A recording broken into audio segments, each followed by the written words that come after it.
All right, we're going to continue with the rest of our issues and answers with our Ward 1 candidates, Russ Arnsman and Steve Davis. And I'll try to speak up. I understand that some folks are having a little trouble hearing in the back of the room, so I've never been accused of being quiet, so I will turn up the volume.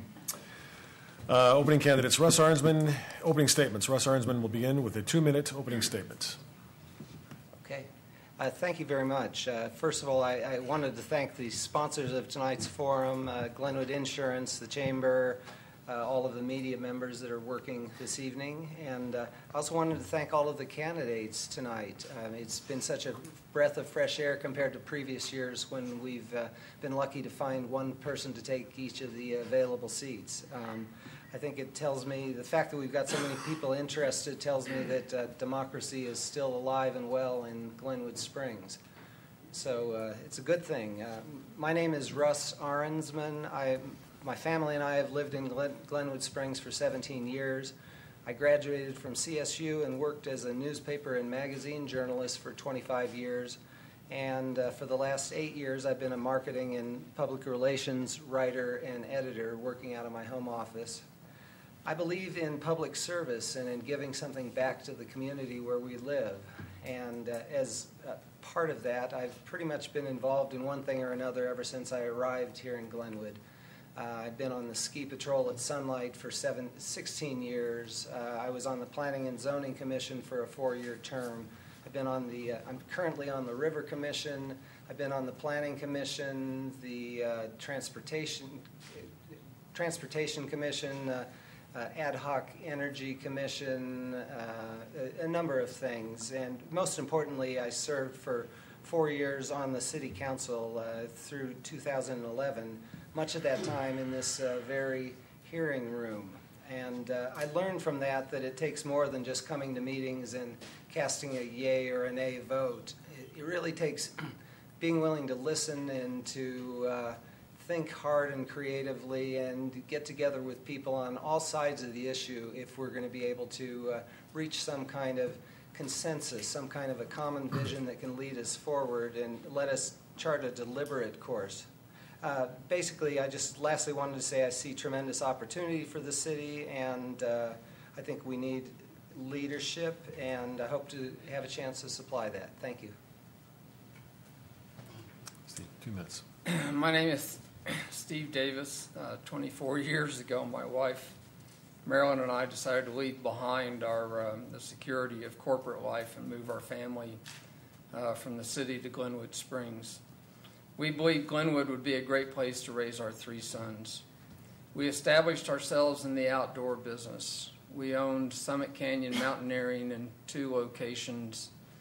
We owned Dragon's Boot and Shoe in the Glenwood Springs Mall, and then Calder's Market downtown. I decided at this time to run for city council because I believe we are at a tremendous crossroads. We need the help of a strong business leader. I believe that the decisions made in the next 4 years will define our community for years to come. I think I can make those decisions without all the pondering. In the next 4 years, with the impending bridge project, there will be brought forward quite a number of other projects and concerns that will demand answers, such as the redevelopment of 6th Street, the confluence, the 8th Street connection, the relocation of the pedestrian bridge. All the while, we will have to be proactive to protect the interest of our community and to keep commerce flowing into our town, which will be a critical part of the well-being of our community and certainly a critical part of the well-being of our businesses.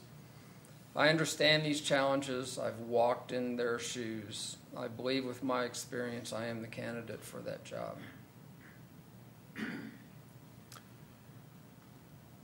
First question, beginning with Steve. Aside from the bridge project, the city's been working to update its long-range transportation plan. Have you reviewed the draft plan? What are your non-bridge transportation priorities? I have reviewed The plan, if you can call it a plan, it certainly is a wash list of items. My priorities certainly would be pedestrian safety. We need more connections for pedestrians and bicycles. I live on the west side of Glenwood Springs. There is no way to get a bicycle to downtown without trespassing or getting off your bike and walking it on the street. Those are important issues for me. I think we need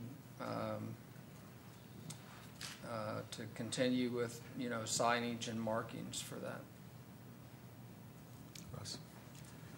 Well, first of all, I guess it's been pointed out already, but there is no long-range transportation plan. There's a project that's underway at this point to review. I believe it's about 108 different projects, and they range from everything from putting up wayfinding signs to help pedestrians and bicyclists find their way around town to multi-hundred million dollar projects like realigning State Highway 82, building the South Bridge. It's a huge shopping list, and the exercise that we're going through right now, which I think is very valuable, is trying to rank those. We're not that far in the process because one of the things we don't have in hand yet is the actual cost estimates of all of these. And it's a little bit difficult to decide, where should we spend, how much money do we even have to spend on these various projects? Should we buy one $10 million project or 10 $1 million projects? So it's a great process. It's underway, but it's not finished at this point. But basically, the key things that I lean towards supporting is connectivity, traffic, smoothing of traffic flow, and I would like to see us increase public transit funding as well. Thank you. Do you support future annexation of the 4-mile corridor for residential development, and what must happen in the meantime to accommodate growth in that area? Russ? Well, as Tony mentioned, about a dozen years ago, the Glenwood citizens voted down the Red Feather Ridge project by about a 3-to-1 vote, and that was a project that was ahead of its time and not particularly well conceived of, if you'd ask me. It also came at a time when there was a huge amount of growth and development going on in the valley. Since then, we've revised significantly our comprehensive plan, and one of the things it makes accommodations for is the possibility of some residential development up 4 Mile. I think we need to consider additional housing in this community. I'm not sure that's the place, and I'm not sure we've seen a project yet that is ideally what we want, but I think we need to accommodate some growth in additional housing for our kids. I mean, I know kids that are out of college and trying to find just a place to rent. There's no rentals in this town. There's a very slender inventory of for sale housing, and so we need to think seriously about where we can accommodate some additional housing. Up 4 Mile, if it's done judiciously and it's an appropriate project, is a place we could consider. No, I wouldn't support at this point in time any annexation of 4 Mile or any future developments until we have addressed many of the infrastructure issues that we have in town. As said before, the Midland from 27th to 4 Mile is in bad need of repair or being rebuilt. The 27th Street Bridge is rated at 42 at this point in time. It's going to have to be replaced as well. If there was a plan for South Bridge, or if it looked like that was coming on and we could make some of these other improvements, then we might be able to address up 4 Mile again. Currently, there's several developments up there that aren't built out. I'm told there's over 200 lots that are sitting there developed that haven't been built. So it's hard to imagine that we need yet more developments up there. The city has joined other local governments in opposing oil and gas leasing in the Thompson Divide, mainly due to concerns about using 4 Mile and the Midland Avenue 27th Street access to Highway 82 as an industrial haul route. Do you support this position, and why? Steve? No. Well, I mean, I do support that position. I don't support drilling up in Divide Creek area. We don't have the infrastructure to support those haul routes. We don't want those haul routes through downtown Glenwood Springs or up the 4-mile corridor. There's a lot of places to drill in this nation, and I don't believe that's one of them. When I was on City Council 5 years ago, we voted unanimously to oppose the BLM in allowing SG Interest to expand its oil and gas up in the 4-mile area. I still stand by that position. We don't need, and we're not prepared to handle the the hauling of large gas and oil vehicles through our community. But more important than that possibly is that this is our watershed for this entire valley. It's a valuable part of our economy. It's a $30 million a year industry of hunting and fishing and ranching that comes out of that area. And I think there just needs to be some places that we don't need to drill. Concerns have been raised by downtown business owners and tourism promoters about the local homeless transient population and loitering panhandling around the downtown area. What can City Council do to address these concerns? Well, we do have a homeless problem, as anybody can see walking through our parks sometime in the summer, or the bridge, and we've got people living on our hillsides. The problem is it's a complicated problem. Some of these people, as was mentioned, have mental health issues. Some people drug issues, and the thing to keep in mind as well is that there's a lot of hardworking people in our community that are just a paycheck or two away from being on the streets and homeless themselves. So I think we need to be sympathetic towards the problem, but we need to address it as well. I think it's probably time that the city got together again with some of our business leaders, the local churches and aid agencies, and reviewed what's working and what's not working. We've done that in the past, and some of what we need to do could be done through some stricter enforcement of some of our existing regulations, but some of it may need a little bit more reaching out. Affordable housing, for one thing, could help keep some people in housing and off the streets potentially. I think in our community you have to differentiate between the homeless and the transient.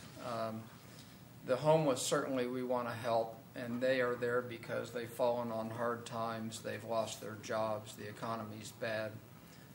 They don't necessarily want to be homeless. The problem that we have downtown, and quite honestly throughout town, is the transient population. Those are the people that have chosen that lifestyle that wouldn't take a home if you offered it to them. They're the ones that are congregating down on the railroad track. And I think we need to quit enabling that. I think we need to redevelop that area down across from Juicy Lucy's and take out that shelter. We should have areas for congregations of 2 to 4 people, not 15 to 20 people. I also think it's going to fall on Terry Wilson. I think we have to have more cops on foot and get out of their cars and ride their bikes. And we had bikes at one time. I don't know why we quit that, but they have to keep moving that transient along.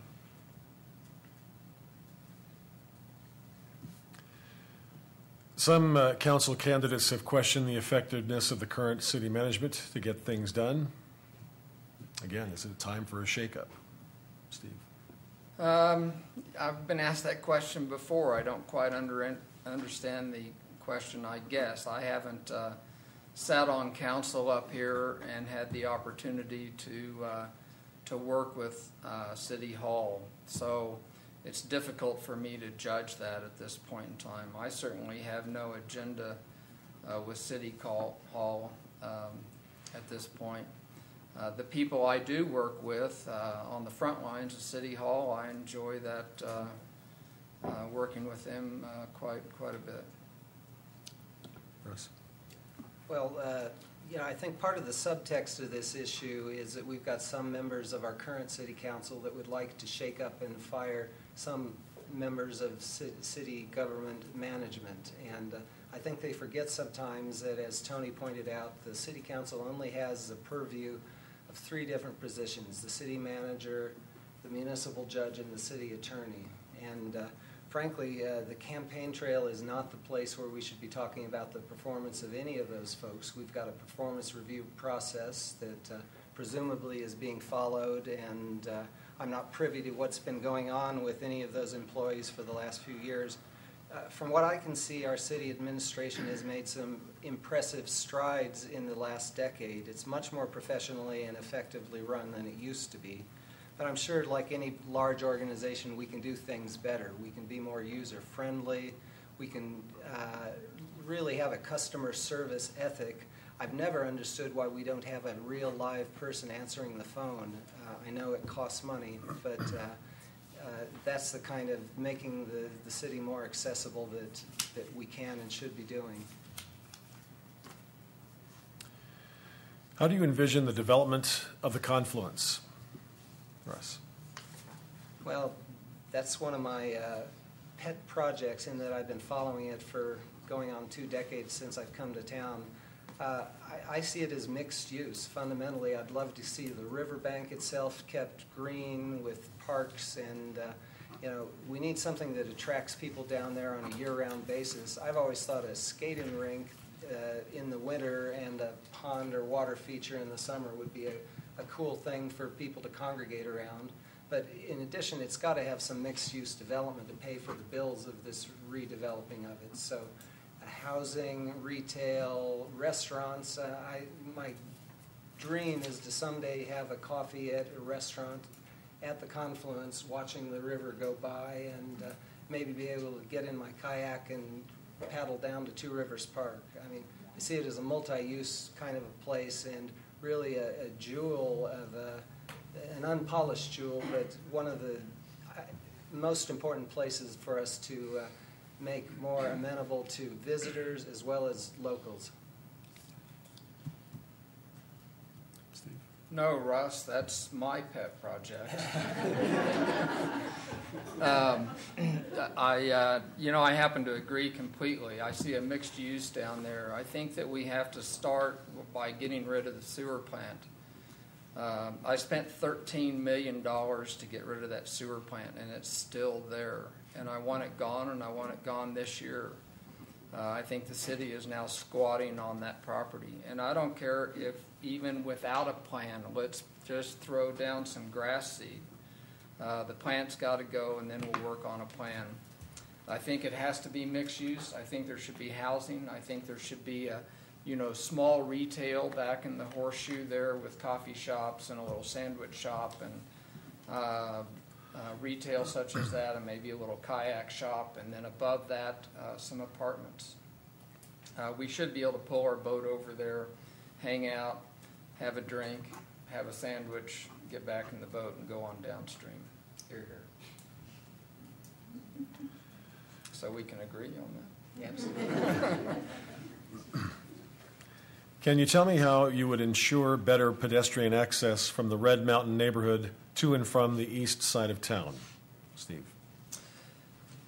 I would be a proponent of taking our existing pedestrian bridge and relocating it to 14th Street.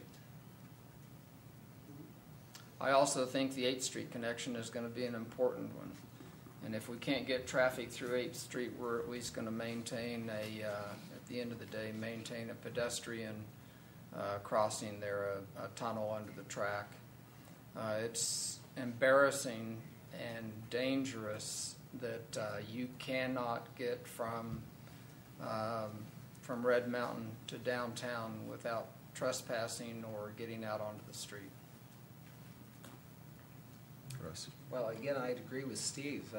Basically, the 14th Street Bridge, whether or not we're going to be able to take our existing pedestrian bridge and relocate it, it's one of about 6 or 7 places that the city's had studied as possibilities. And it's absolutely I live in the Red Mountain neighborhood.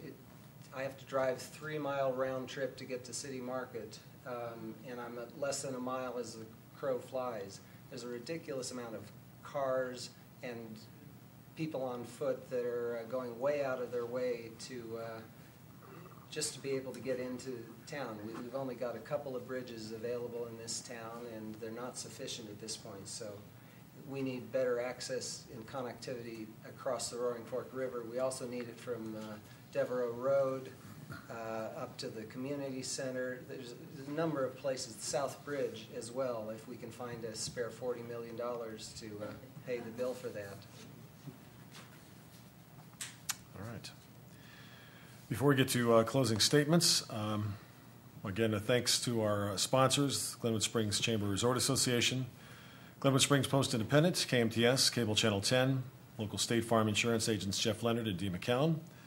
Thanks to Cable Channel 10 for their live broadcast, and a special thanks to the City of Glenwood Springs for allowing us to broadcast live from City Hall. Thanks to our timer, Susie Strauss, and you, the interested voter. Again, this event will rebroadcast on Cable Channel 10 March 7th, 8th, 12th, and 13th at noon, 7, and midnight. A video of this forum will be available after the event at glenwoodchamber.com. Election Day, Tuesday, April 7th, and this is a mail-in ballot election. Now to our closing statements. 1 minute, being with Steve. I appreciate the opportunity to come here tonight. After 24 years of living in Glenwood and raising my family, it is a great place to raise children. I'm now have 5 grandchildren as well. After selling Summit Canyon 10 years ago, my sons and I have been in the construction business, specializing in the remodeling and construction of new homes, specifically in Glenwood Springs. I understand the construction business, and I think that's important in the next few years. I live by the concepts of legendary customer service. I believe in the future of Glenwood, and I believe I can make a positive difference in the outcome of that future. I would appreciate your support. Thanks. 1 minute. Well, first of all, lastly, I'd like to extend thanks to everybody once again, to Mary Ann and the Chamber, and to the media members that are working here tonight.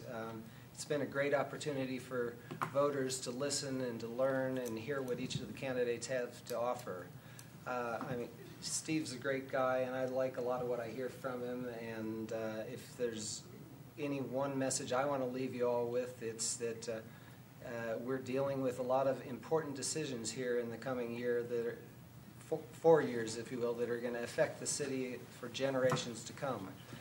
What I bring, Steve brings you business leadership. It's valuable, valid. I bring you experience in community service and public service. Having served on the City Council and the Planning and Zoning Commission, I'm in a position, I think, to hit the ground running pretty quickly.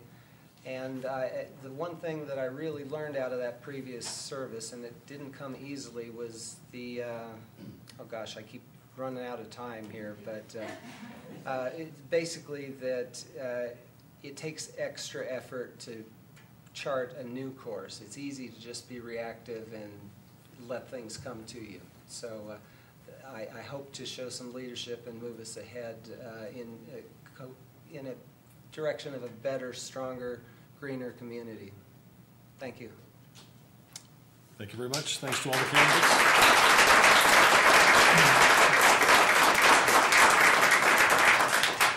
This concludes our issues and answers evening. Thank you for attending.